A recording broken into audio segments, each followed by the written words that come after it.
Meu nome é Sônia Chapman, eu sou secretária executiva da Rede Empresarial Brasileira de Avaliação de Ciclo de Vida. Damos um caloroso boas-vindas a todos. É um dia muito especial, é uma celebração e também um momento de reflexão. Tenho o privilégio aqui de acompanhar e mediar a contribuição de colegas geniais. Em seguida, já daremos início à primeira fala de contextualização. Então, nesse evento, nós vamos primeiro falar de um grande guarda-chuva, né? Qual que é? Guarda-chuva, olha só o trocadilho. Qual que é o contexto, aonde nos encontramos e aonde precisamos avançar, e em seguida vamos falar de pegada hídrica, metodologias, tecnologias, inovação, e no final teremos um momento de debate. Então, vamos permitir, evidentemente, que vocês já coloquem perguntas no chat, que a gente vai acompanhando e mediando depois, mas não deixem nada, não deixem passar nada. E se alguma coisa ocorrer no final de tudo, depois, hoje à tarde, por favor, contem conosco. Temos aí contatos que vamos disponibilizar e adoramos esses desdobramentos de qualquer evento. Um pouco a respeito da rede empresarial brasileira de avaliação de ciclo de vida, nós sempre fazemos, essa semana mesmo tivemos uma capacitação de pensamento de ciclo de vida, nós sempre fazemos esse esforço, essa provocação da gente pensar em qualquer coisa no nosso cotidiano, especialmente, para a gente não achar que esse é um tema do governo, esse é um tema de empresas, isso é um tema do município e não é meu. É sempre nosso, né? Nós somos parte do problema e parte da solução. Então, quem deu a descarga hoje, escovou os dentes, tomou banho, usou água. Quem tomou café, usou água. Quem usou qualquer tipo de transporte, com certeza também precisou da água para isso em algum momento do ciclo de vida. Então, quem está vestindo qualquer coisa também precisou da água para irrigar, por exemplo, o algodão daquela roupa ou promover qualquer processo produtivo daquele item. Então, assim, a gente tem, na verdade, várias situações no nosso entorno que nos fazem reconhecer a importância, no caso aqui que a gente vai falar hoje especificamente da água, mas isso vale para qualquer coisa. Então, fiquem com isso na cabeça enquanto avançarmos aqui.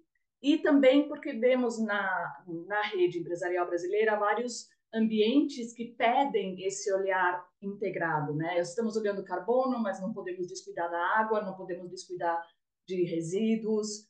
Temos tantas coisas, questões sociais que temos que estar atentos. Então, essa complexidade toda é um enorme desafio, mas é um convite para a gente se qualificar, se conscientizar e saber do nosso papel em tudo isso. Temos políticas públicas, agora muito discutida, evidentemente, a Política Nacional para a Economia Circular, que fala de ciclo de vida na tomada de decisão, mas também temos importantes publicações que fazem referência à biodiversidade. Essa semana lançamos o GT de Biodiversidade, que evidentemente também tem muito a ver com o tema água. Também tem congressos de ciclo de vida que discutem isso. Agora, em final de maio, teremos a primeira edição de um congresso internacional de ACD social que vai acontecer no Brasil. Então, é um momento para a gente também se qualificar nas categorias de impacto social e como isso tem a ver com água, pelos vários usos que a gente vai discutir aqui hoje. E também outras formas de prestar contas, de se comprometer com uma melhor gestão pensada no ciclo de vida. Então, tem muito assunto, muito ambiente que pede essa orientação e por isso vocês podem contar com a rede. Hoje a minha parte é só essa de introdução e vou ter o privilégio de mediar aqui os nossos colegas para dar início aqui já para essa contextualização maior, o querido Rubens, para quem eu também dou o acesso aqui. Pronto, já. Pode compartilhar, Rubens, bem-vindo.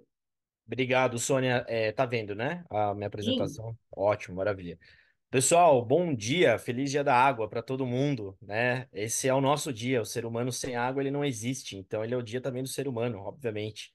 É muita alegria estar aqui entre vários amigos e amigas. Sônia é uma grande amiga já de longa data. Ju também da GV, toda a equipe do Pacto Global que está aqui também. Bom. eu vim aqui para dar um contexto, para a gente conversar um pouco sobre esse importante recurso, sobretudo no papel produtivo, no papel econômico setorial brasileiro. Mas, obviamente, ao longo aí dessa manhã, a gente vai ter falas também muito ricas para que a gente conduza esse grande tema, né? Que também a gente vai aí falar de reuso da melhor maneira possível. Antes, eu preciso dar uma contextualização. Estou aqui representando o Pacto Global da ONU, a Rede Brasil, o pacto que é uma iniciativa do secretário-geral das Nações Unidas, criado no ano de 2000 e que se tornou uma das maiores, ou se não a maior, iniciativa de sustentabilidade corporativa do mundo. Nós temos praticamente mais de 20 mil empresas nas redes globais, nas redes locais do Pacto Global, com quase 70 escritórios. O Brasil, obviamente, tem o seu próprio escritório e é a segunda maior rede hoje do Pacto Global. Uma alegria imensa, né? A gente está aí coliderando essa frente das Nações Unidas, pensando para o setor empresarial e com o setor empresarial. Aqui no Brasil, a gente tem mais de 2.000 empresas discutindo os 10 princípios das Nações Unidas. Então, a gente está trabalhando com as empresas para elas se adequarem aos 10 princípios das Nações Unidas, mas também a gente trabalha para a agenda do ODS, né, que são as agendas dos Objetivos do Desenvolvimento Sustentável, uma agenda também preconizada pelas próprias Nações Unidas, que já está se encaminhando para o seu encerramento, né, que é o ano de 2030. Falar de ODS, sobretudo ODS 6, que é água potável e saneamento, é a gente também perpassar por vários outros ODS, como saúde e bem-estar, fome zero, redução das desigualdades, erradicação da pobreza, energia limpa e acessível, e tantos vários outros. Então, falar de água praticamente é falar dos 17 ODS, né? Não tem como a gente falar separadamente de água. E o nosso papel enquanto Pacto Global é justamente a gente trabalhar esse importante ODS, essa importante agenda hídrica para dentro das empresas e com as empresas também. Bom, eu preciso também dar um contexto para vocês sobre alguns dos trabalhos do Pacto Global que embasam, sobretudo, a agenda de água. Né? Uma delas é a Agenda Ambição 2030. É uma agenda que foi criada no ano de 2022. A gente já está se encaminhando para 2 anos de agenda, aonde a gente teve a criação dos movimentos do Pacto Global. Esses movimentos, eles têm uma característica de gerar impacto a partir de compromissos públicos. Impactos coletivos, impactos onde a gente tem compromissos publicados e transparentes, onde o setor produtivo brasileiro se compromete e o Pacto Global ajuda essas empresas, ajuda o setor produtivo a alcançar esses compromissos firmados. São 10 movimentos lançados desde abril de 2022 até agora. E entre eles, obviamente, o movimento Mais Água, que é um movimento que ele tem uma característica, uma ambição de a gente resolver o problema do Brasil ou ser parte da resolução desse problema, aonde a gente tem 100 milhões de pessoas que moram ainda em residências sem coleta e tratamento de esgoto, mas também são cidadãos brasileiros e brasileiras que vivem em regiões sob insegurança hídrica. Então, falar sobre os 100 milhões de brasileiros que ainda estão fora da matemática desses serviços, né, da contemplação desses serviços, também é pensar sobre a ótica de resiliência, sobre a ótica de insegurança hídrica. E aí a gente vem então conversar um pouco sobre água nesse contexto do clima e que depois vai nos levar para a pegada hídrica e vai nos levar para o reuso, né? Dois grandes importantes que as nossas colegas vão abordar subsequentemente. Falar de água é inexorável quando a gente fala de mudança do clima. Água, mudança do clima e água é tudo a mesma coisa, tá? A gente precisa fazer uma análise para o passado. Como é que o mundo se comportou até agora em relação ao aumento da temperatura média da atmosfera? E os resultados não são bons, né? Os cientistas vêm mostrando para a gente que, infelizmente, ano após ano, década após década, a gente tem aumentos consideráveis da temperatura média atmosférica e que tem impacto, obviamente, na quantidade e qualidade da água, mas que a gente conversa sobre isso daqui a pouco. Falar sobre mudança do clima é falar sobre o papel do ser humano, o papel do setor produtivo, né? O papel de todos nós que estamos aqui em relação ao clima, né? Ao planeta que vivemos. Esse gráfico mostra, por exemplo, a emissão de CO2 advindas de combustíveis fósseis e da indústria de 1990 a 2019, ou seja, é a maior responsável, infelizmente, pela a mudança do clima, pelo aumento da temperatura hoje o que a gente já pode estar chamando também de crise climática global. Esse mapa, né, que eu tive o imenso prazer de ter acesso a ele a partir de uma palestra do grande professor Paulo Artacho, ele mostra para gente dois cenários muito preocupantes no Brasil, quando a gente está falando de mudança do clima e como isso tem a ver com a água, né? O primeiro mapa, onde está tudo laranja, com alguns pontos em vermelho, mostra o aumento da temperatura acima de 2,5 graus já ocorrendo no Brasil nos últimos anos. E é uma predominância aí de pontos vermelhos sobretudo ali na parte sul do São Francisco, ou seja, a região Nordeste, pegando Minas Gerais, um pouco também da Amazônia e no Cerrado brasileiro. Já do lado direito, o mapa é um mapa de precipitação, volume de chuva, basicamente. Onde está mais verde é onde está se observando o maior número de eventos de chuvas. Então, o sul do Brasil é uma das regiões que já, né, a gente já está acompanhando isso na grande imprensa e vivenciando, né, para quem está no sul do Brasil, justamente essas ações que estão ocorrendo de alta pluviosidade. E logo acima do mapa é onde, infelizmente, o volume de chuva ele caiu dos últimos anos. Então, na verdade, o que esses mapas estão nos trazendo é simplesmente a realidade do que está acontecendo hoje, né? Não bastava, esses mapas não seriam necessários, bastasse só a gente ver o que está acontecendo, tá vivenciando o que está acontecendo, mas aqui é para vocês terem um acesso de maneira bem clara, né? De como é que hoje a ciência já enxerga a questão da mudança do clima quando a gente fala de aumento e diminuição de temperatura, e aumento e diminuição de chuvas. Bom, uma notícia não tão muito boa, mas que não sou eu que preciso dar, é uma notícia que já foi dada, é que desde o ano passado até 2027, ou seja, num período aí de 5 anos, a gente vai viver o dia mais quente do planeta já registrado. Talvez tenha sido ano passado, talvez seja esse ano, talvez seja o próximo, ou 26 ou 27. O certo é que nesse período de 5 anos, a gente, infelizmente, vai vivenciar um dos anos mais quentes da história do planeta. Isso tem impacto, de novo, na quantidade, na qualidade de água e como a gente se organiza enquanto sociedade. E aí, falar de mudança do clima, falar sobre crise climática, a gente tem a água como principal indicador. Olha que curioso, né? A gente tem a água em demasia, ou seja, inundação, ou a gente tem a água faltando, que é a seca. Isso traz inúmeros impactos, tanto para a nossa existência enquanto humanidade, mas também, obviamente, para todo o ecossistema do planeta, né? Para as cidades, para as economias. Então, falar de mudança do clima associando a inundação e secas, que são os extremos climáticos, a gente está falando de impacto também financeiro. Mas e o Brasil? Como é que o Brasil hoje está em relação à demanda do uso da água? Então, vamos começar a entrar agora no detalhe da água propriamente dito, porque a gente está falando daqui da crise climática, a gente está falando já o que está óbvio para todo mundo, aonde está se aquecendo mais, aquecendo menos, chovendo menos. Mas espera lá, vamos aterrissar para o Brasil, vamos entender o que hoje a gente está falando sobre água no Brasil.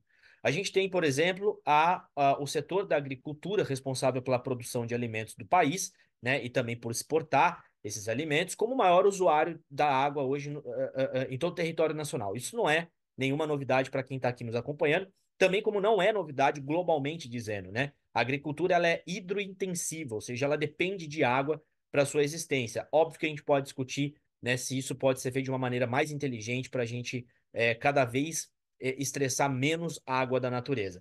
Bom, aqui tem os outros múltiplos usos da água, indústria, uso animal, mineração, abastecimento humano, etc. Mas o que chama atenção nesse gráfico, que vem da Agência Nacional de Águas e Saneamento, a ANA, é que o uso dessa água vai crescer até 2020, até 2030 em 24%. Isso está dado, 2030 é amanhã, então já está posto um cenário para o Brasil. Todos esses setores vão precisar de mais água para eles continuarem existindo da maneira como existem hoje, que já não é uma existência confortável. Isso é muito importante ser dito, tá? Tanto para agricultura quanto para abastecimento humano, a gente já enfrenta problemas, principalmente de escassez. Ou seja, o que a gente já tem hoje já é uma versão preocupante do que a gente vai encontrar daqui praticamente 5 anos. Então, a gente tem esse cenário colocado, a gente tem que trabalhar com esse cenário, a gente tem que buscar maneiras de adaptação, a gente tem que buscar maneiras de a gente conseguir contornar esse cenário o mais rápido possível. Aliás, não estão aqui nesses slides, mas eu encorajo todos e todas que estão aqui a olhar o novo relatório da Agência Nacional de Água e Saneamento, que já prevê uma diminuição da quantidade de água no Brasil em algumas bacias hidrográficas de até 40% para os próximos anos. Ou seja, não só a demanda pelo uso da água vai crescer, como, obviamente, isso é uma questão, é uma equação racional, né? A demanda também, a viabilidade, a disponibilidade já vai diminuir. Bom, vamos falar principalmente dos últimos acontecimentos que nós tivemos conhecimento pela imprensa ou vivenciando isso no dia a dia. A gente tá aqui discutindo clima, água, mas a gente não pode, por exemplo, deixar de lado um dos principais motivos pelo qual hoje a mudança climática existe, que é o desmatamento, sobretudo no Brasil, né? Um país gigantesco, com áreas e áreas de floresta, com áreas e áreas de vegetação natural, mas que já foram devastadas e que continuam sendo. Qual é o impacto disso para a água? Equação racional. Desmatamento causa disponibilidade menor de água nos rios, né, nas bacias hidrográficas, nos rios, nos afluentes. Então, a gente ter os rios hoje menos protegidos, é óbvio que a gente vai ter também uma escassez. A gente vai ter bacias hidrográficas sobre o que a gente chama criticidade hídrica. A gente vivenciou isso em 2022, aonde os reservatórios brasileiros, sobretudo para hidrelétricas, tiveram muito abaixo do normal, né? Foram dados muito preocupantes que há quase 100 anos a gente não registrava. Em contrapartida, não só a energia elétrica teve um impacto muito grande, mas também a agricultura brasileira teve um impacto muito grande, o que refletiu no aumento dos preços dos alimentos. Então, é óbvio, quando a gente tem um impacto muito forte causado pelo excesso da água, né, ou pela sua falta, isso vai ter um resultado muito negativo também para os outros indicadores, sobretudo alimentos. Falar de água é também não só falar de resiliência, não só falar sobre quantidade e disponibilidade da água naquele rio, naquela bacia, mas é falar também sobre a água que chega para nós. Infelizmente, o Brasil ainda tem um desafio muito histórico, um desafio muito crônico que a gente precisa resolver o quanto antes, que é a falta de água para a sociedade enquanto abastecimento humano. A gente hoje fala em torno de 32 a 35 milhões de pessoas sem acesso à água potável. Esse número pode ser muito maior se a gente considerar aquelas pessoas que não têm água 24 horas, 7 dias por semana, ou seja, aquelas pessoas que têm água um dia sim, um dia não. Então, esse número pode ser bem maior. Quando a gente fala de coleta e tratamento do esgoto, que também é água, é óbvio, a gente está falando de quase metade da população que não tem esses serviços. E o acesso ao banheiro no Brasil, que é um tópico também que se conecta à água, ele é muito preocupante. Não sei se todos aqui sabiam, talvez uns sim, outros não, que o Brasil ainda enfrenta um problema crônico também de residências sem acesso ao banheiro, que ultrapassa a casa de 5 milhões de pessoas. A gente está falando de um Uruguai, praticamente já de um Portugal, né, de pessoas sem acesso ao banheiro, que vai ter impacto, obviamente, na saúde daquela pessoa, e outros indicadores socioeconômicos também. Vamos falar agora sobre todo esse conceito. Disponibilidade hídrica, saneamento, mudança do clima. O que isso impacta, sobretudo para as empresas, né, que hoje é o mandato do Pacto Global. Isso tem um impacto muito forte sobre como essas empresas elas vão continuar existindo e prosperando. Eu abri aqui a minha apresentação dando o Feliz da Água para todos vocês, porque nós somos água, e assim como a economia também é água. Uns é menos, outros é mais, mas água é girar a economia. Então, as empresas precisam pensar em como elas vão trabalhar com esse tema da melhor maneira possível para que elas continuem existindo. Esse é o principal tópico. E depois, obviamente, prosperar. Só que a gente já tem alguns movimentos bem negativos ocorrendo, principalmente aí registrados pelo CDP, pelo Fórum Econômico Mundial, pelo Banco Mundial, por grandes organismos internacionais que já estão colocando que existe perdas financeiras relacionado ao impacto da água e todo o ecossistema da mudança do clima, tudo que isso gera, esses eventos extremos climáticos. E quais são os riscos? Não só os impactos diretos, mas também os riscos. Então, óbvio que a gente precisa pensar muito, né? Se hoje o meu investimento ele é um investimento inteligente, já que talvez eu não tenha uma perda direta. Mas e quando eu faço um cálculo de risco, talvez essa equação feche. Então, falar de água também é, obviamente, falar de risco combinado para o valor de negócio. Um dado muito curioso que nós extraímos dentro do Observatório 2030, convido todos e todas a conhecerem, é uma plataforma do próprio Pacto Global da ONU, está disponível online. A gente faz uma avaliação das grandes empresas que estão atuando no Brasil. Essas empresas, elas fazem parte do Pacto Global, elas estão listadas na B3, que é a Bolsa de Valores, e elas respondem aos seus relatórios de sustentabilidade a partir dos indicadores do GRI. Então, se a empresa ela cumprir com esses três requisitos, a gente faz uma avaliação de alguns setores, né, dessa empresa, e uma delas é água. E nos chama atenção esses dados. 84% das empresas que nós avaliamos no ano já de 2024 não mensuram risco de escassez hídrica. Olha que perigo, né? Então, falar sobre escassez hídrica obviamente, é falar sobre pegada hídrica, que daqui a pouco a Juliana vai falar, é falar também sobre reuso, que os amigos da EcoSan vão falar. Então, falar sobre mensurar risco hídrico não é somente fazer avaliações, é agir, né? A gente precisa ter trabalhos o quanto antes, tanto no que a gente chama de infraestrutura verde, soluções baseadas na natureza, como reuso, que é uma infraestrutura cinza, mas não deixa de ser um trabalho pensando na mensuração de risco de escassez hídrica. Se a gente olha para engajamento de cadeia de valor, né, o buraco é um pouco mais embaixo, infelizmente. A gente já tem quase 90% das empresas que a gente consultou que não engaja os fornecedores e a cadeia de valor como um todo em relação ao uso racional da água. A gente está falando muito sobre cadeia de valor para o escopo 3, né? Para quem está trabalhando aqui com sustentabilidade, sabe do que eu estou falando, e a gente não está falando sobre escopo 3 da água, né? Se a gente pode brincar. Peço desculpas aqui pelo erro de escrita no slide, a gente vai corrigir depois, né? Rico hídrico para os negócios, mas o caso são os riscos. É, qual é hoje o papel da empresa e qual é o impacto que a empresa tem quando a gente fala sobre água? Bom, a gente tem a empresa sendo uma grande responsável por tudo aquilo que está acontecendo. Então, desde ser uma empresa que tem serviços poluidores, ineficiência de operação, enfim, a gente pode também colocar um pouco na equação do risco hídrico hoje, ou do risco climático, também, obviamente, gerado hoje pelas empresas, mas né, pela ação do ser humano como um todo, mas aqui olhando para os negócios. Só que quando a gente olha para os impactos, ele tem três tipos de impacto, se a gente for olhar o risco hídrico para os negócios. O primeiro impacto é físico, básico. Ou eu tenho muita água ou eu não tenho muita água. Então, qual é o impacto direto que eu tenho para a minha operação? Tenho muita água? Não tenho? Isso é o primeiro impacto que a gente começa a avaliar quando a gente está olhando para o risco hídrico para os negócios. O segundo impacto, não menos importante, que eu acho que muitos não fazem essa associação, é o impacto reputacional. Ou seja, começa a se gerar numa percepção da população que a empresa não tem negócios responsáveis. Principalmente empresas que a gente fala hidrointensivas, empresas que utilizam muita água, tanto para o seu produto final, mas ou para o seu processo. Então a empresa começa a ser olhada do portão para fora como uma empresa irresponsável sob a ótica hídrica. E, obviamente, tem um impacto também aí, que não, na verdade não é bem só um impacto, ele também é uma causa, que é regulatório, ou seja, uma governança mal implementada, ineficiente e imutável. Fazer uma governança do ponto de vista de negócios, principalmente pensando em risco hídrico, muito ineficiente, obviamente que a gente vai voltar para a cadeia, né, para o círculo vicioso, que é a gente vai ter problema físico, a gente vai ter um problema reputacional que vai desencadear um problema regulatório e assim vai. É óbvio que a gente também tem do outro lado o risco gerado pelo contexto, que é, por exemplo, o contexto social. E eu trouxe o saneamento. O saneamento é um contexto social. Então, às vezes, ele está não exatamente atrelado ao meu risco enquanto companhia, mas ele é um contexto social.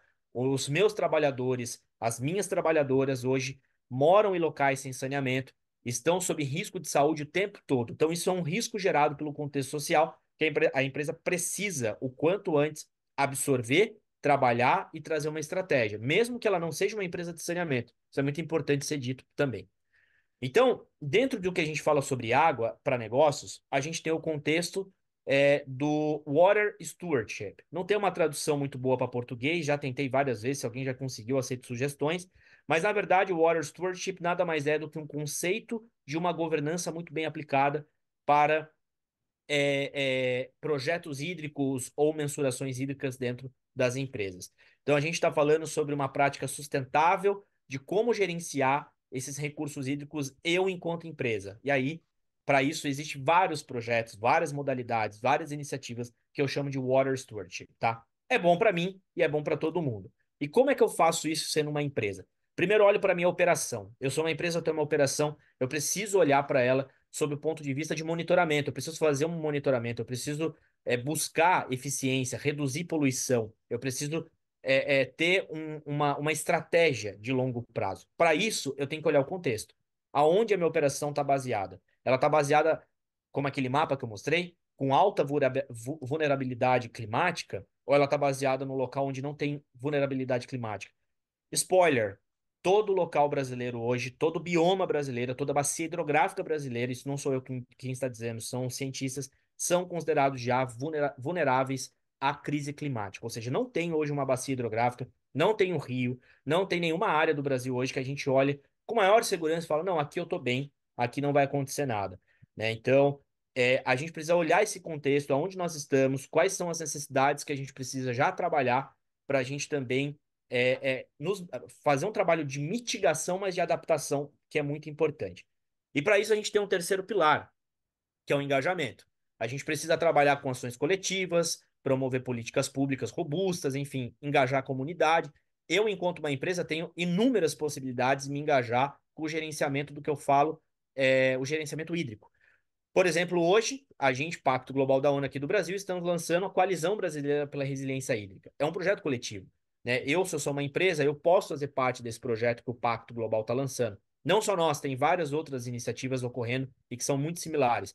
E que nada mais é do que investimentos, múltiplos investimentos, concentrados numa determinada bacia hidrográfica que requer ações mais pontuais, efetivas e de larga escala e de longo prazo. Às vezes, eu, como uma empresa sozinho, não dou conta daquele resultado. Eu não dou conta de fazer um processo, um projeto de conservação, de reflorestamento, porque para mim é muito caro e o resultado a longo prazo não é muito alto.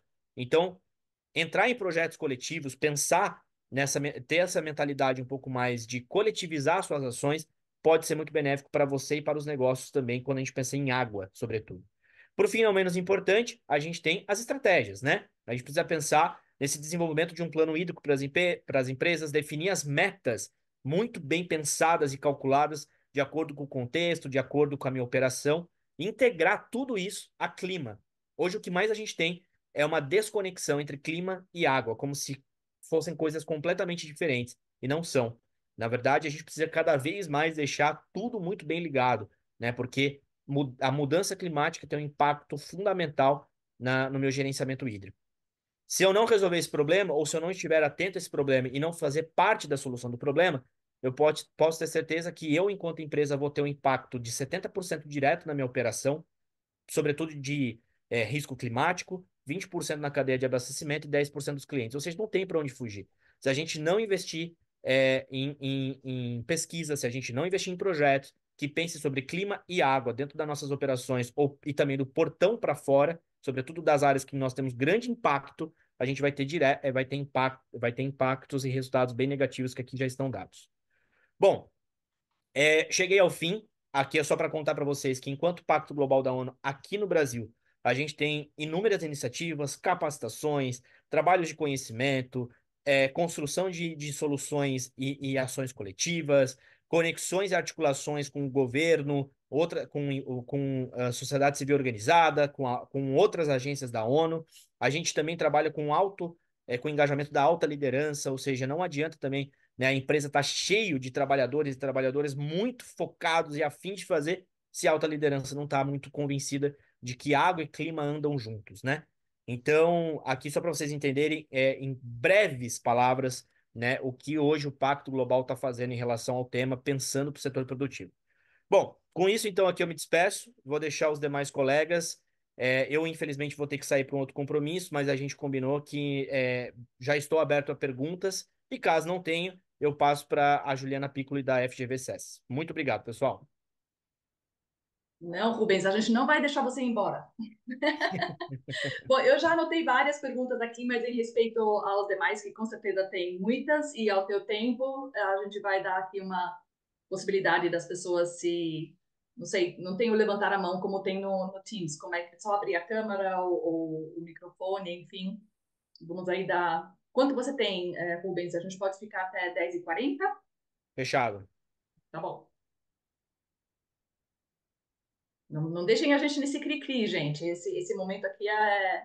Bom, enquanto os outros se animam e deixam de ficar tão acanhados, Rubens, eu reparei na estatística brasileira, gostei de ver que é uma coisa mais nossa, mais regionalizada do quanto que o agro consome de água. Acho que normalmente, por volta desses dias agora, desse dia especialmente, a gente ouve aquela estatística mais famosa da FAO, né, de que 75% da água potável do mundo é demandada pelo agro, mas essa estatística agora brasileira tudo bem, são 50, tem muito espaço para melhorias, para a introdução de tecnologias, de irrigação por gotejamento, de cultivares menos expostas aí ou dependentes de uma continuidade, né, de irrigação, seja de São Pedro ou mecânica. Comenta um pouco esse levantamento brasileiro. Claro. É, de fato, o número da FAO, né, ele é um número muito macro, né? Ele olha praticamente o mundo inteiro e os maiores produtores e os maiores exportadores agrícolas, né? Então, pega os Estados Unidos, a Holanda, o Brasil, a França, né? Eles fazem um grande levantamento. O caso do Brasil é muito curioso, porque isso até a gente já falou numa outra apresentação, numa outra oportunidade, né, Sônia, que o Brasil, comparativamente a alguns outros países, usa menos água para determinada monocultura. Isso é muito curioso. Então, é um país abundante ainda em água doce, mas não façamos confusão com abundância com irresponsabilidade, né? A gente precisa sempre estar muito caminhando junto à responsabilidade, justamente por a gente ter muita água, né? Então, a gente, por ser um país muito grande, territorialmente dizendo, e que já implementamos muita tecnologia de alguns anos para cá, a gente também tem que, obviamente, nos bater palmas, às vezes, para algumas coisas que a gente fez. A gente tem a Embrapa, né, um dos maiores institutos de pesquisa do mundo para agricultura, que já desenvolveu tecnologias federais para que a gente consiga diminuir o uso de água para a agricultura no Brasil. Então, o Brasil ele ainda está um pouco distante de outros países, mas isso não significa que a gente não tenha que olhar com uma lupa, né? Porque eu sempre falo que a média, ela não significa muita coisa, né? A média, ela é sempre um problema. Eu sempre aqui faço referência a um grande amigo que sempre fala: a gente tem dois pães, né, Sônia? Eu tô com fome, você tá com fome, mas eu comi os dois pães, na média, cada um comeu um e você continuou com fome. Ou seja, na média, a gente precisa tomar muito cuidado porque ainda tem ocasiões que a gente está tendo um uso da água muito, muito alto. Eu chamo a atenção, por exemplo, aqui da bacia da Araguaia-Tocantins, que é uma bacia que já está sofrendo com criticidade hídrica justamente pelo uso intensivo da agricultura de maneira não sustentável. Então, ainda tem muito o que se fazer, mas de fato, quando a gente compara, esse 52% ainda está um pouco melhor do que outros países. Verdade, verdade, Rubens, obrigada. Bom, tem todo o tema também das estatísticas que estão surgindo, do quanto que a gente também está usando no mundo demais da água subterrânea, que não é mais um colchão de segurança onde a gente não a vê, mas isso a gente pode também explorar em outro momento. Eu quero aqui dar só destaque a algumas coisas já colocadas no chat enquanto você está com a gente. O Júlio da Embrapa e ele está preocupado porque tudo indica que a gente não vai alcançar os ODS até 2030. Corremos o risco de ter um 2045 só para postergar o prazo e não termos esse prazo. Como é que você vê isso? É uma preocupação, de fato. Infelizmente, né, quando eu olho para para aquela vertente do ODS6, que é saneamento, a gente tem um problema bem grave até 2030 para resolver, embora já tenha sido colocado pela nova lei do saneamento, né, recentemente aprovada pelo Congresso Federal, que nos põe uma obrigação de avançar. Mas não somente isso, né? Porque, de novo, o saneamento, eu vou usar ele aqui como um pano de fundo para falar sobre metas. Muitos locais do Brasil vão conseguir cumprir com a meta do saneamento, porém outros não, e principalmente outros que há muitos e muitos anos não avançaram. Municípios da região do Norte, municípios da região Nordeste, municípios da região Sul do Brasil, Santa Catarina e Rio Grande do Sul, né? O norte de Minas Gerais, alguns municípios da região Centro-Oeste, infelizmente são municípios que a gente vai chegar até o fim da década e não vai ter solucionado os problemas. E aí vamos lá para a água, né? Vamos falar sobre disponibilidade, vamos falar sobre eficiência e tudo mais. Infelizmente também o Brasil caminha para 2030 num cenário muito perigoso, um cenário do aumento da demanda do uso da água, da baixa disponibilidade hídrica, mas isso está muito associado, como eu trouxe durante toda a minha apresentação, à mudança do clima. A maneira como a gente está ainda trabalhando com desmatamento, né, o uso do solo, enfim. A gente tem ainda muitas coisas que impactam direto e indiretamente em como a gente vai chegar a 2030 quando a gente fala sobre disponibilidade hídrica olhando para as bacias do Brasil. Rubens, olha só, eu falei para você que a gente não deixa você ir embora, Pode falar, porque ainda tem estou um aqui, vamos colega lá. aqui que pergunta de efluente da agropecuária, a Gisele sente que a gente não fala o suficiente disso.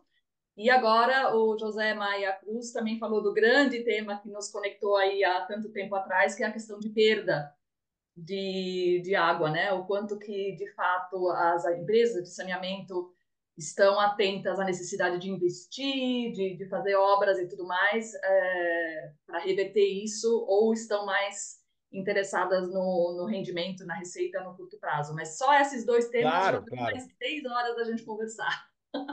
Gisele, você que falou do efluente agropecuário, eu não sei se é uma notícia boa ou ruim, às vezes é aquela notícia que conforta, né? Eu acabei de sair há 2 dias de um overview sobre a questão de efluente agropecuário na Holanda, país de primeiro mundo, segundo maior exportador da agricultura mundial, e não tem solução. Então a gente ainda está muito atrás quando a gente está falando sobre efluente agropecuário. E isso, obviamente, tem um impacto muito grande, né, nas reservas de água doce, porque são descartados de maneira totalmente irresponsáveis e com alto grau de dano, né, para a qualidade dos corpos hídricos. Então, ainda é um tema, de fato, eu concordo 100%, é muito pouco tratado. E sobre perdas de água, né, perda de água é um tema que cada vez mais, felizmente, ganha o cenário nacional, as notícias, mas ainda a gente tem esses problemas, né?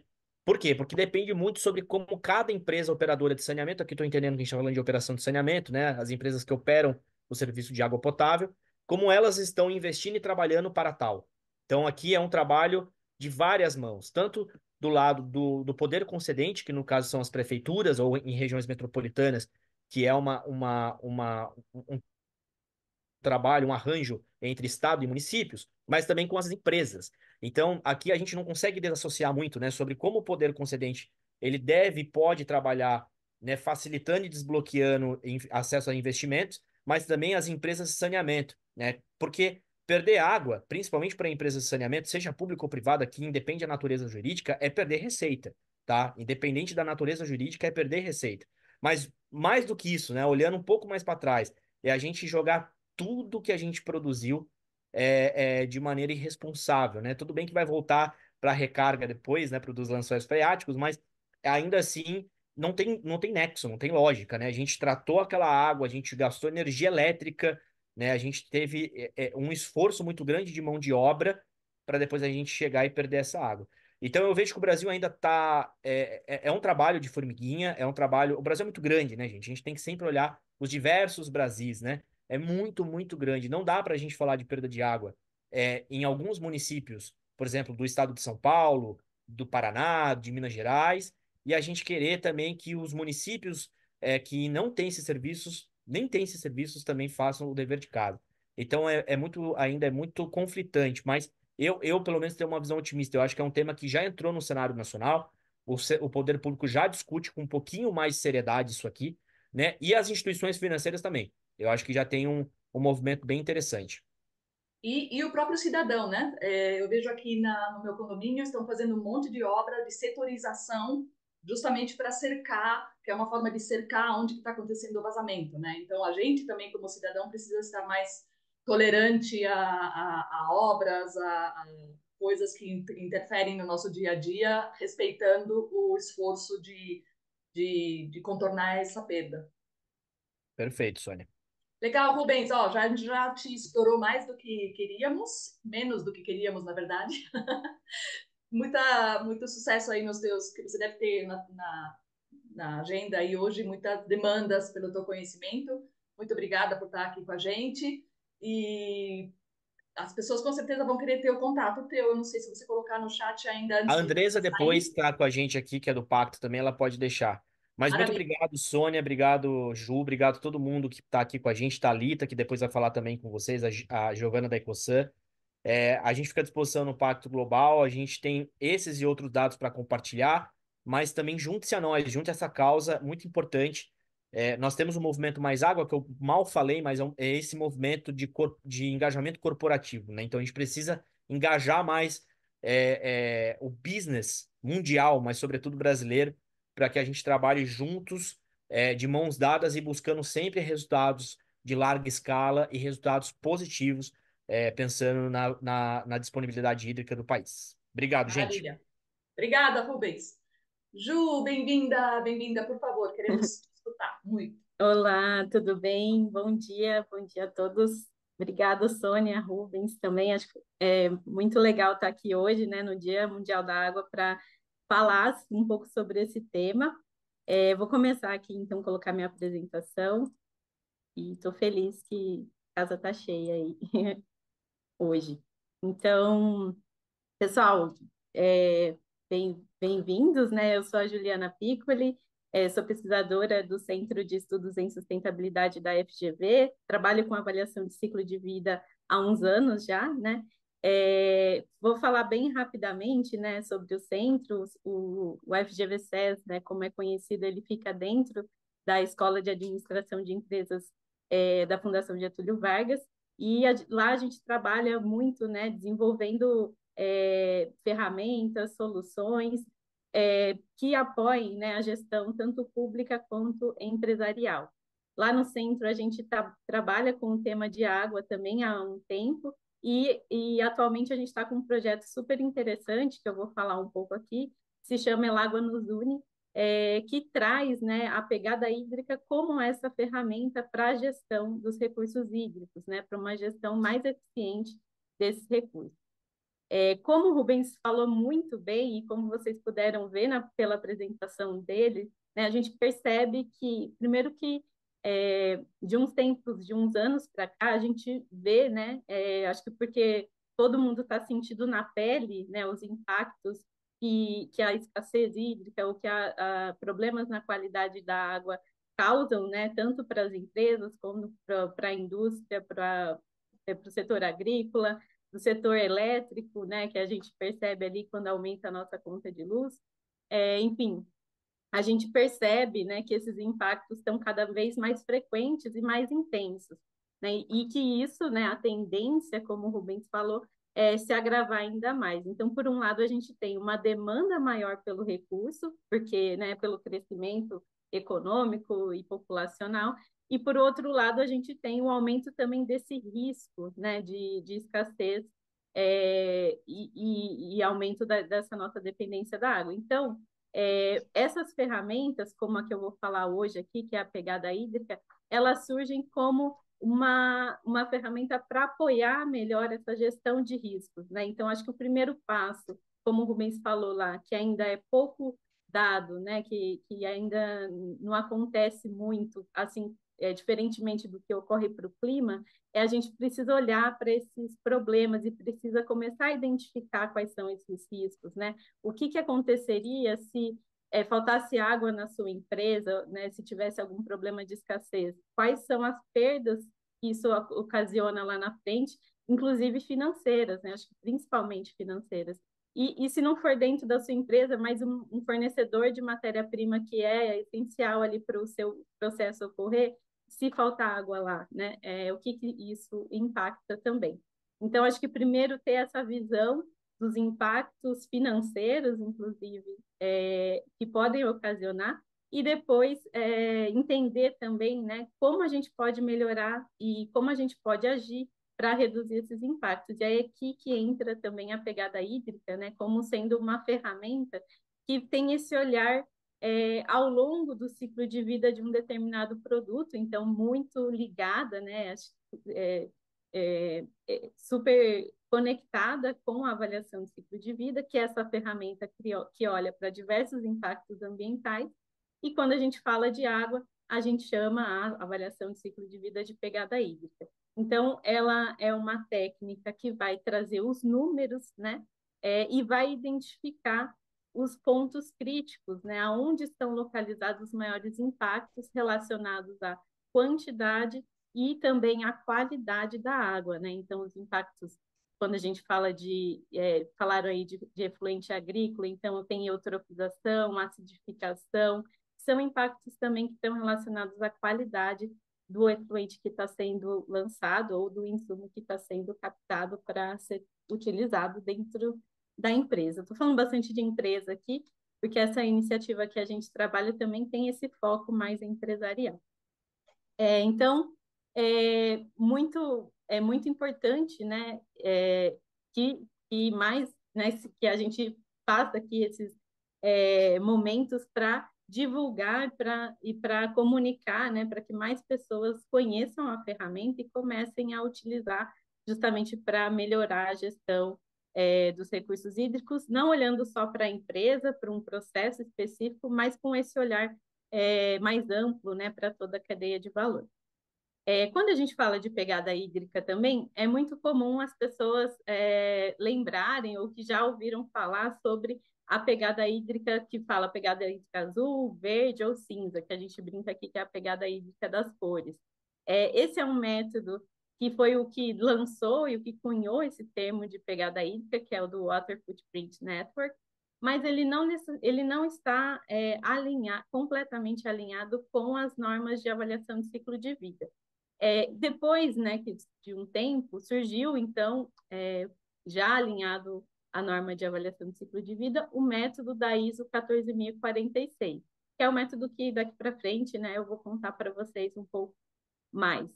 Então, só lembrar, né, que quando a gente fala de pegada hídrica, existem dois grandes métodos que são distintos, que tratam de maneira diferente a pegada hídrica, né? O método do Water Footprint Network, ele é muito mais voltado e ligado à questão da dependência desse recurso, e o método da ISO, ele está olhando mais para os impactos, né, e quantificando esses impactos que são causados aí ao longo do ciclo de vida do produto. Então, só retomando, né, esse método, que é o que a gente vai falar aqui, e o que essa iniciativa que eu também vou comentar utiliza, é o método da ISO, que assim como é o método baseado em ACV também, que a gente tem a pegada de carbono, a gente tem, quando fala pelos impactos relacionados à água, a gente chama, né, o estudo de pegada hídrica, tá? E quando a gente faz uma avaliação de ciclo de vida olhando para a pegada hídrica, para a pegada de carbono e para outros impactos, a gente chama de um estudo de avaliação de ciclo de vida. Tudo isso a gente está olhando só para a esfera ambiental, né? A gente não está olhando para os impactos econômicos ou sociais, mas também existem ferramentas para isso, tá? E por que eu faço um estudo de pegada hídrica, né? Por que isso é importante? Como eu falei, né? A gente precisa, acho que cada vez mais também existe uma busca por ferramentas e técnicas que são baseadas na ciência, né? E que tem um método e uma métrica para trazer esses números que podem nos ajudar na gestão, né? Então, gestão de desempenho e performance, como eu posso melhorar ou diminuir a pegada hídrica do meu produto, né? Então, fazendo esse estudo, você consegue avaliar e pensar em ações lá na frente de como reduzir esse impacto. Diferenciação do produto, né? Às vezes olhando para a comunicação, eu sei que o meu produto ele foi pensado, né? Já tem soluções que geram uma diferenciação, né? Ele já foi pensado para utilizar o resíduo de água como uma ferramenta aí que a gente vai falar aqui mais para frente, ou já tem circulação interna de água e aí eu preciso utilizar menos água para fabricar aquele produto. Então, se ele tiver um diferencial, é legal comunicar isso, né, para o consumidor perceber essa diferenciação, e a gente percebe, né, que o consumidor hoje ele está cada vez mais atento a esses aspectos ambientais. Então, não olha só para o preço, né, e também busca produtos mais sustentáveis. Então, quando a gente faz um estudo demonstrando, né, que o produto ele tem esse diferencial, isso é bem visto e pode ser comunicado também para o consumidor. Gestão da cadeia, isso também é super importante, né? Então, como eu falei, muitas vezes o que é muito comum é que você faz um estudo de pegada hídrica ou pegada de carbono e descobre que o seu impacto não está ali, o seu maior impacto não está sob o seu controle direto. Ele está ali, como a Sônia e o Rubens comentaram, no seu escopo 3, né? Então, nos impactos indiretos que vêm estão relacionados à produção de um fornecedor seu, ou que estão localizados ali mais para frente da cadeia, né, na hora de utilizar o produto ou na hora de descartar. Então, olhar para aquele processo ou produto com esse olhar, né, desde lá da extração dos recursos naturais até o descarte, permite fazer uma gestão melhor de toda essa cadeia, né, olhando para todas essas fases. E também gestão interna, né, de você se comparar com você mesmo para tentar buscar melhorar a performance sempre, né? Então, esse processo de melhoria contínua também é bem utilizado. A gente tem um exemplo prático, né, de como e por que utilizar a pegada hídrica como uma ferramenta aí para a gestão dos recursos hídricos, que é o projeto, como eu falei, Elágua nos Une. O Elágua nos Une, então, é uma parceria entre o FGV-SES e a Agência Suíça para o Desenvolvimento e a Cooperação, que, né, fomenta a gestão dos recursos hídricos nas empresas brasileiras, utilizando a pegada hídrica como essa ferramenta que vai nortear as empresas para que elas consigam reduzir os seus impactos nos recursos hídricos.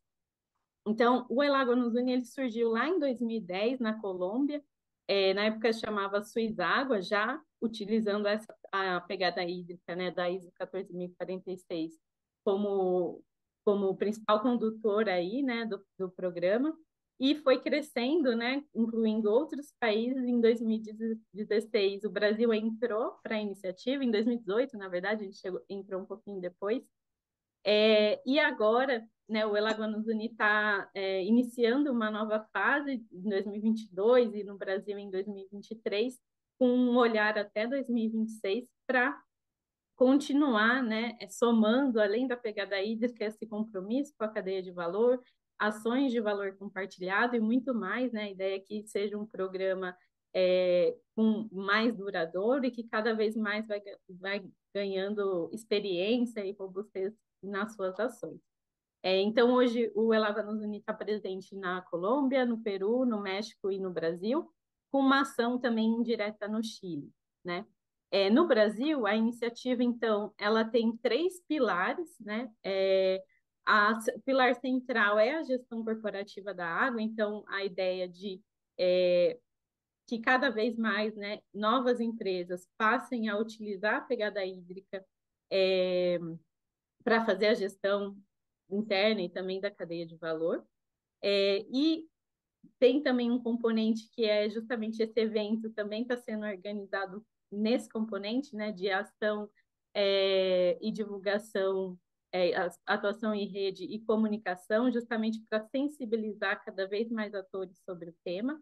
E nessa nova fase, né, o Elágua nos Une passou a ter uma nova pilar de atuação, que é apoiar políticas públicas, né? Então, auxiliar aí a implementação de políticas públicas que sejam fortalecidas, né, e baseadas em evidências e na ciência. Então, até aqui eu vou falar brevemente sobre uma publicação que a gente está lançando, né? Ainda não foi lançada, então vocês vão ver aqui um pouco do conteúdo que vai ser lançado em maio, mas justamente que visa, né, trazer um apoio na implementação de políticas públicas. No Brasil, então, nesse novo ciclo, né, de 2023 até 2026, a gente tem 4 empresas que estão conosco, né, a Manco Vaven, a Aquapolo, a CBA e a São Salvador Alimentos. Essas empresas, então, estão calculando a pegada hídrica de um determinado produto que elas escolheram e depois vão traçar planos para redução da pegada hídrica também desses produtos. E em breve, né, a gente vai, ainda esse ano, espera contar, né, abrir mais um ciclo aí, né, de adesões para que outras empresas também se somem à iniciativa. Então, já fica um spoiler aqui, mas mais para frente a gente vai organizar, né, e abrir uma chamada para que novas empresas façam parte também da iniciativa aqui no Brasil. Além disso, a gente tem aqui, né, com muita alegria, acho que os dois grandes parceiros estão aqui também hoje, né, que é a rede ACV, com a Sônia sempre presente aí nas atividades do projeto, e o Pacto Global também, né, como instituições parceiras. E além disso, a gente tem a ACV Brasil, que é uma super parceira que ela comercializa o software de avaliação do ciclo de vida, que se chama CIMAPRO, e permite que as empresas que fazem parte da iniciativa utilizem esse software por um tempo limitado ali, mas também de forma gratuita, né? O que é muito bom, né? Porque é um software pago e não é barato, não é tão barato. Então, é legal porque permite com que as empresas conheçam e coloquem a mão na massa mesmo para fazer os cálculos e para entenderem melhor sobre a pegada hídrica. E além disso, né, com todos vocês que estão aí também nos ouvindo, a ideia é que vocês também, né, que se interessarem e quiserem saber mais sobre o projeto e como participar, por favor, podem me escrever, depois vou deixar aqui meu e-mail. Mas a ideia é que cada vez mais a gente inclua e que a gente interaja também com outros atores. Então, o Elágua nos une tem a primeira componente dele, né, muito importante é a capacitação, né? Então a gente promove capacitações para essas empresas que estão na iniciativa e também em parceria com a Rede ACV e com o Pacto Global também a gente faz uma capacitação sobre pegada hídrica e ODS, né? Então ligada também essa relação com os Objetivos do Desenvolvimento Sustentável. Depois, as empresas, né, que se capacitaram realizam o cálculo da pegada hídrica e depois desenvolve o plano de redução da pegada hídrica. Então, também é um projeto que ele não para no número, né? E esse número também não é calculado por uma consultoria. A ideia é que a empresa internalize esse conhecimento, calcule o seu resultado e depois já elabore um plano de ação para a redução da pegada hídrica. E como eu falei, né, tem também outros dois componentes, como essa parte de divulgação do conhecimento, de sensibilização e também do apoio a políticas públicas para, como eu vou mostrar aqui, como tema de reuso que a gente vai falar. Então, só uma fotinha aqui de parte do pessoal, né? A gente tem ali muitas empresas, quando a gente faz um estudo de avaliação de ciclo de vida, de pegada de carbono, de pegada hídrica, não sei se vocês estão ouvindo, já tiveram a oportunidade de fazer, mas vocês percebem que envolve várias áreas da empresa, né? Então, não é só o time de sustentabilidade, você acaba falando com diversas áreas, e é legal trazer todas essas áreas aí importantes da empresa para também, né, se capacitarem. Tem muitas reuniões também, né, para discussão desses assuntos mais técnicos, e é um projeto, né, como eu falei, que vai até 2026. E quando a gente olha para a parte de políticas públicas, vou falar aqui também um pouco do que foi, né, essa publicação, que ainda vai ser lançada, então vocês estão recebendo aí de primeira mão alguns dos resultados dessa pesquisa, que foi feita no âmbito da América Latina como um todo, né? Então, o Elágua nos une né, fez esse estudo olhando para a análise conceitual e normativa sobre o reuso e a recirculação de água, nos países da Aliança do Pacífico e também no Brasil, né? A gente aqui não está na Aliança do Pacífico, mas eles entendem também como um país super importante que está fazendo parte da iniciativa para compor essa publicação. E a ideia foi, então, olhar para esses marcos normativos e também identificar casos de aplicação, né? E como eu falei, nesses 5 países. Então, no Brasil, a gente tem um capítulo dedicado, né, a esse tema aqui no nosso país. A gente fez uma linha do tempo, né, normativa, buscando identificar regulamentações e leis que tivessem alguma relação com o reuso de água, né, não necessariamente que tratassem do tema, mas que também se relacionassem com ele. E a gente percebe, então, alguns marcos, né? Primeiro que de 2005 para cá, né? Principalmente mais recente, aqui de 2020 para cá, a gente percebe que teve um avanço maior no tema, né? Vale destacar que essa resolução é, número 54 de 2005, que traz, né, as diretrizes gerais sobre o reuso de água. É uma resolução breve, mas que marca, né, algumas definições sobre reuso, o que se entende por reuso, quais são os usos, né, que podem ser feitos a partir da água de reuso, mas que não traz, né, e até hoje a gente não tem nenhuma resolução a nível federal que traga requisitos para prática e que requisitos também da qualidade da água e da segurança dessa água de reuso, né? Então, que vão ali depois trazer essa questão da segurança da água de reuso. E por conta disso, né, por conta que no nível federal a gente ainda tem se fala sobre, mas não traz em muitos detalhes como implementar, quais são os requisitos mínimos, é, tanto de como utilizar e também olhar para a qualidade dessa água que está sendo utilizada. Os estados, né, começaram a fazer as suas próprias regulamentações. Então, a gente tem hoje 7 estados que trazem as suas próprias regulamentações, resoluções, que olham também, né, para esse tema e que regulamentam esse tema para aqueles determinados estados. Então, esse tema de reuso de água é um tema super importante, que a gente percebe que teve um avanço nos últimos anos, né, e que a ideia também é que isso continue avançando aí ao longo dos anos, mas que ainda carece, né, e que ainda esbarra em algumas barreiras. Apesar disso, né, já existe vários casos, a Ecosan vai trazer, inclusive, o seu caso, né, de como isso vem sendo tratado na prática. Né? Então, para essa publicação, que ainda não foi lançada, e assim que estiver lançada também a gente compartilha com todos vocês, a gente selecionou 6 empresas, né, com 8 experiências aí de reuso ou recirculação de água, 2 delas de empresas que estão no Elagoa nos Une, né, a CBA e o Aquapolo.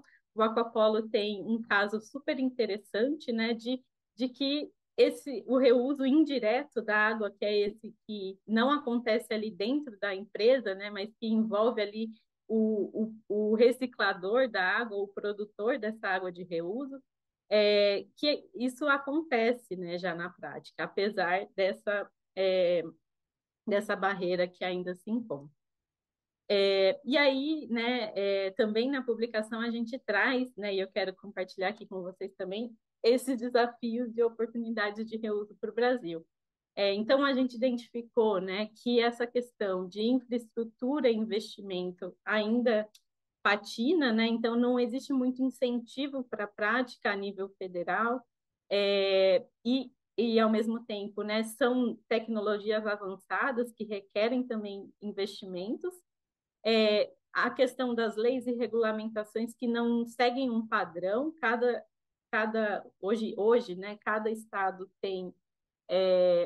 vai criando o seu próprio modo de operar ali, né, nos determinados estados, e hoje só para 7 estados, então ainda falta muito, muito o que avançar no Brasil. Recursos financeiros, como eu falei, né, essa canalização de recursos ainda não ocorre para esse tema. E tem 2 outros pontos que aí estão mais ligados ao público, né? Que é, primeiro, a percepção pública, né? De que quando você fala água de reuso, pode parecer que é uma água que não está limpa, né? Não é uma água que pode ser usada ali para a agricultura, por exemplo, ou para alguns fins, né, relacionados aí a que não, né, por exemplo, o reuso que você vai irrigar plantas que não vão ser utilizadas depois. Isso também já ocorre, né? Mas então tem essa percepção de que isso pode, de alguma forma, trazer algum malefício para o usuário.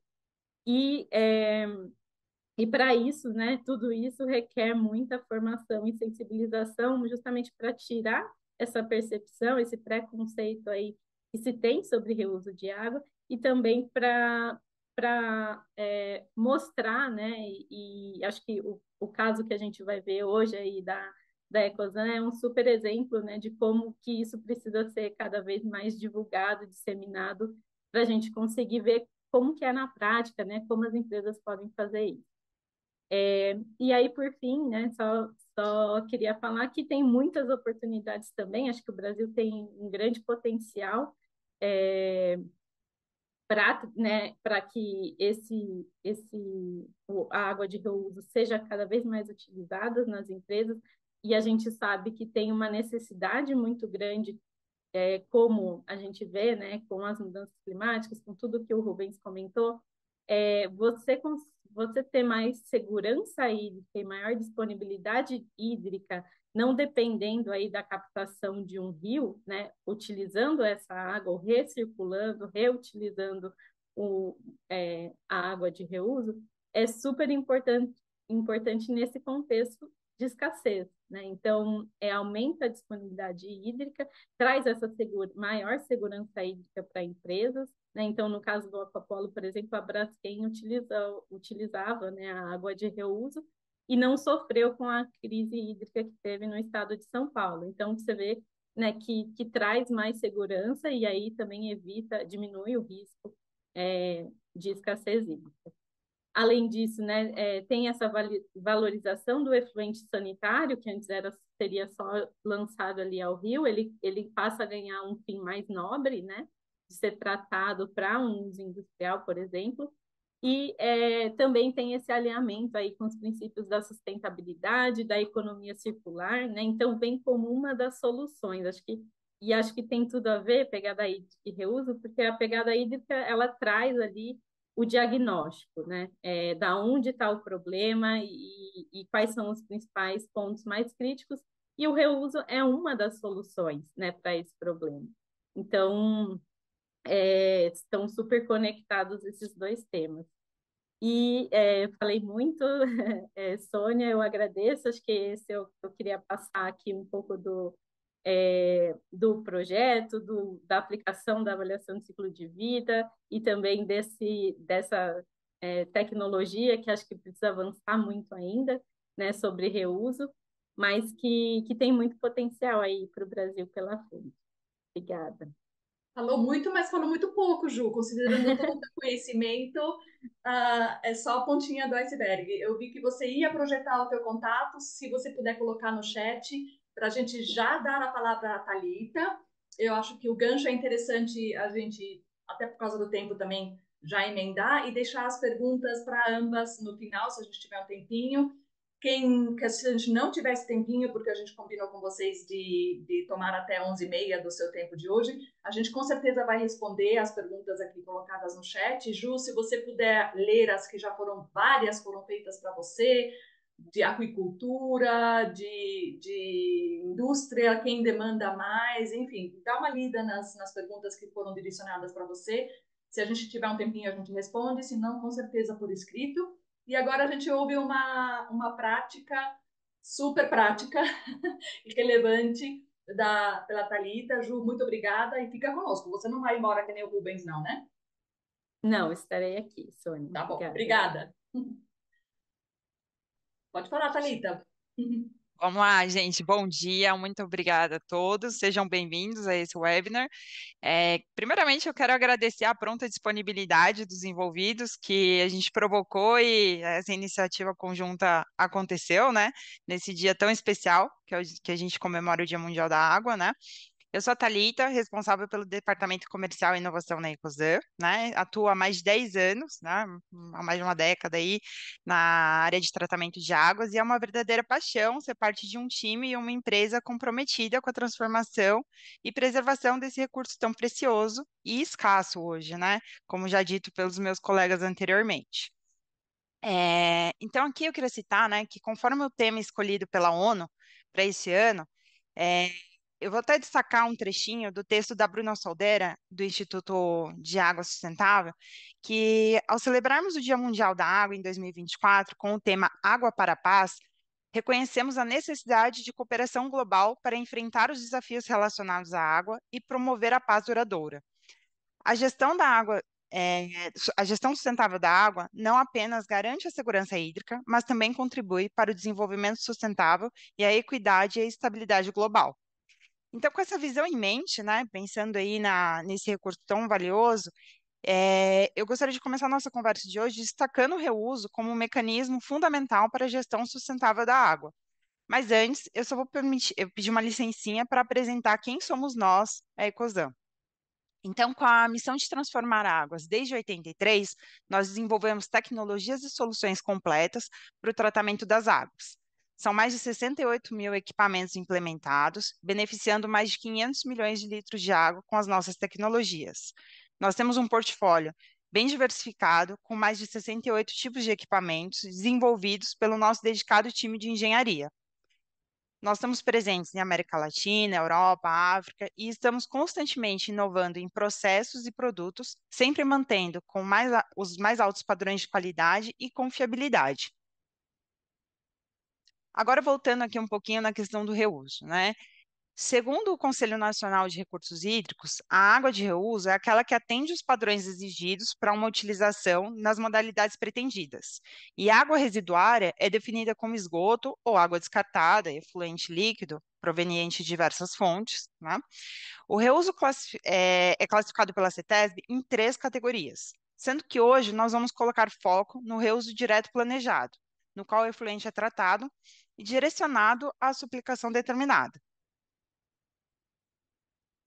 O reuso possui amplas aplicações, então a gente pode citar desde irrigação de espaços verdes, e aí mais à frente eu vou até mostrar um case específico para essa aplicação, até ciclos fechados, né, dentro das indústrias, onde é necessário um tratamento um pouco mais refinado para alcançar uma qualidade específica, atendendo pré-requisitos e qualidades, possibilitando o reuso, inclusive dentro de processos produtivos.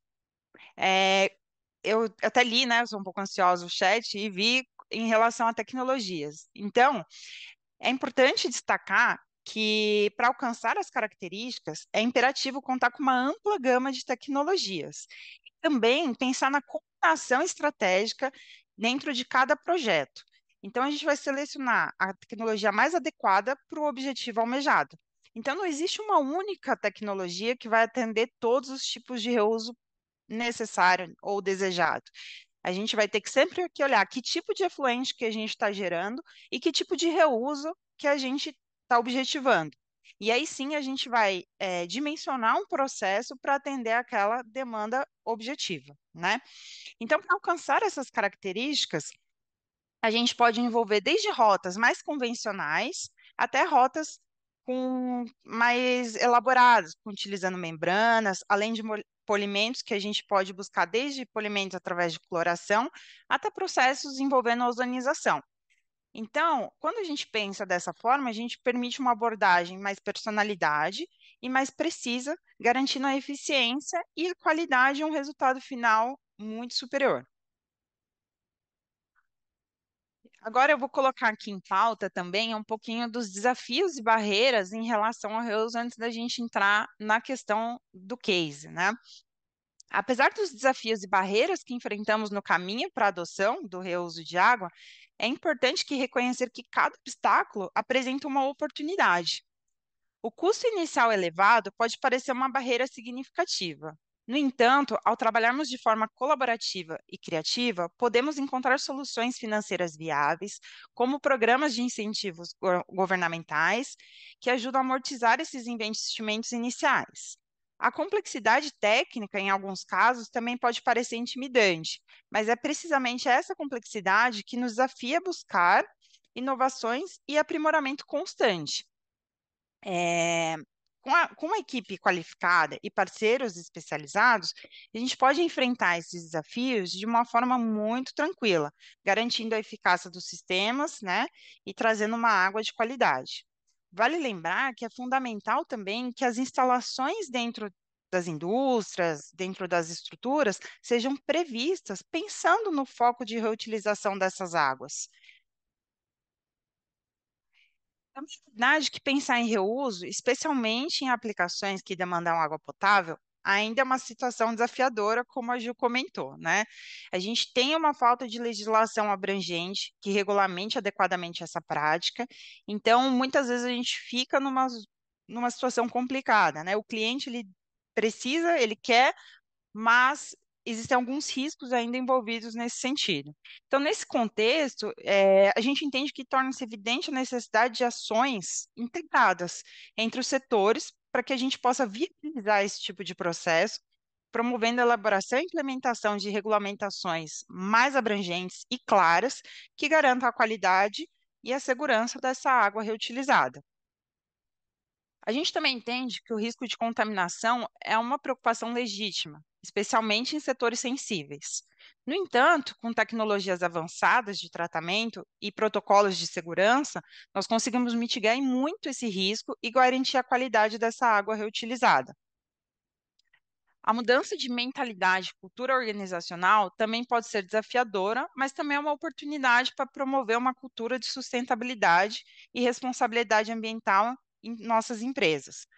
Ao nos educarmos e envolvermos nossas equipes sobre benefício do reuso da água, podemos também transformar, né, essa resistência em uma colaboração ativa e inovação. Então, por fim, a disponibilidade e qualidade da água podem variar de região para região, mas isso não nos impede de buscar as soluções adaptáveis e resilientes.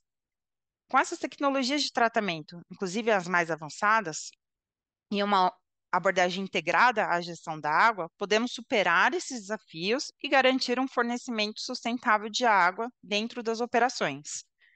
Portanto, apesar das barreiras, acreditamos que o reuso da água não é apenas viável, mas essencial para garantir a segurança hídrica e promover a sustentabilidade ambiental no combate ao estresse hídrico.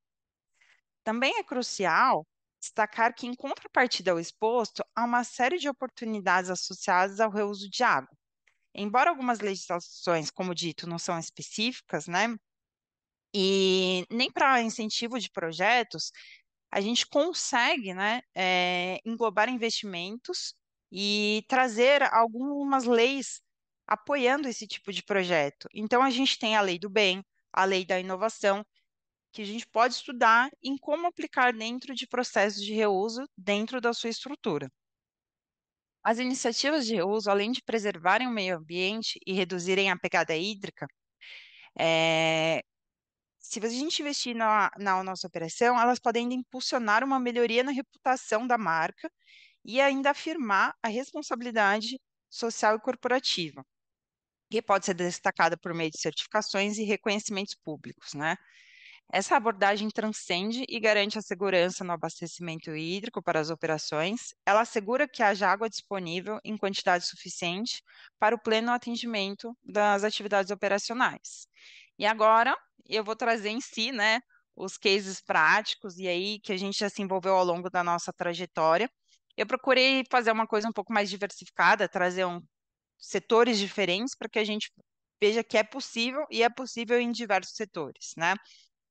Então, eu vou começar pelo case do aeroporto de Santa Genoveva, né?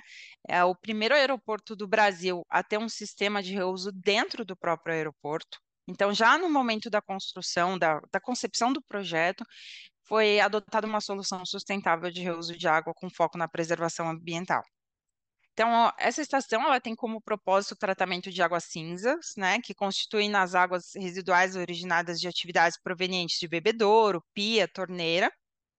E aí a tecnologia aplicada nesse projeto permitiu que o tratamento dessas águas condensadas, pluviais e cinzas fosse possibilitada para o reuso né, para aplicação de acionamento de bacias sanitárias, mictórios, não?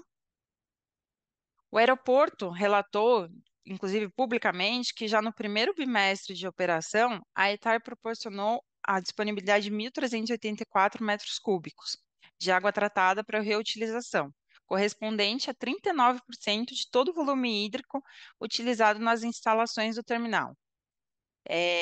Para além do benefício econômico, né, de curto e longo prazo, a implementação desse tipo de tecnologia permite que o aeroporto não tenha que demandar o consumo da rede local e estabelecer uma concorrência com o abastecimento público, por exemplo. Então, é bem relevante ter um projeto desse, né? E é uma economia de captação de recurso hídrico que equivale a uma piscina olímpica por trimestre. Então, eles deixam de fazer essa captação e também não fazem esse lançamento como efluente. Então, a gente tem um duplo benefício quando olhamos dessa forma, né? Aí, passando para o nosso próximo case, foi uma indústria farmacêutica instalada no interior de São Paulo, né? Essa indústria ela enfrentava uma questão de desafio significativo em relação a estresse hídrico, na escassez dos recursos hídricos.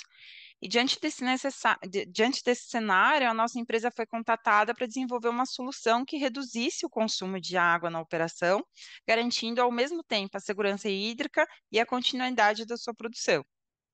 A implementação do sistema de reuso teve o papel fundamental para atender esse objetivo, e ao reduzir o consumo de água na região, ela não apenas beneficiou a própria operação, mas também contribuiu para a preservação do abastecimento hídrico local, para o uso da população e para o meio ambiente como um todo.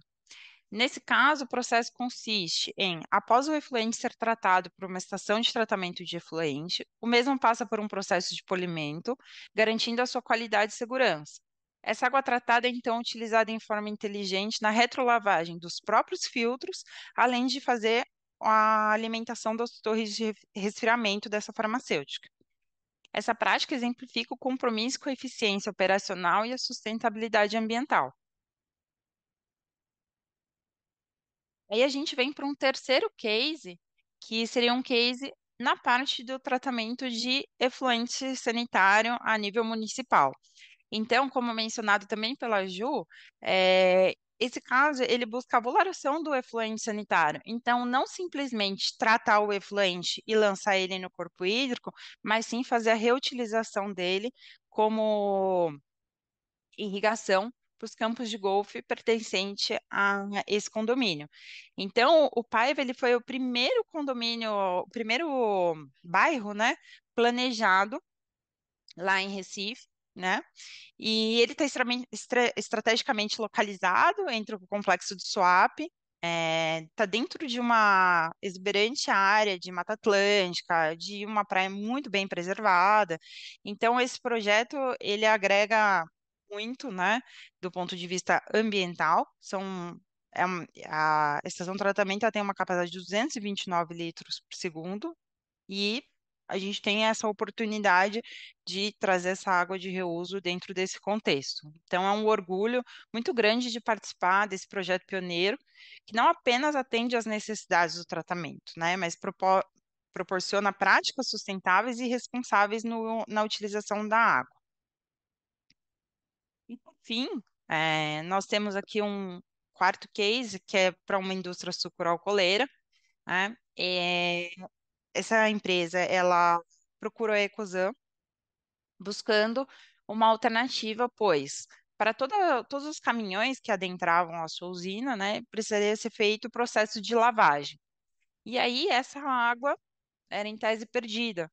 Então, nós fizemos um processo de tratamento para essa água, para que ela pudesse ser reutilizada, tanto para, novamente, fazer a lavagem desses caminhões que adentram, mas também fornecer água para as oficinas, para as lavagens de peça, entre outras aplicações dentro desse contexto. Então, o nosso time de especialistas trabalhou em uma estreita colaboração com a indústria para desenvolver essa solução customizada que atendesse essa necessidade, e o resultado foi a implementação desse sistema que permitiu toda essa recuperação. Então, esses projetos, eles não apenas mostram uma capacidade técnica em desenvolver soluções sob medida, mas também reflete o compromisso que nós temos em promover práticas sustentáveis e responsáveis no uso do recurso hídrico, né? A gente está bastante orgulhoso de ter contribuído para a transformação dessas indústrias rumo a uma operação mais sustentável e mais eficiente. Nós agradecemos muito a oportunidade de poder compartilhar esses cases com vocês dentro desse webinar.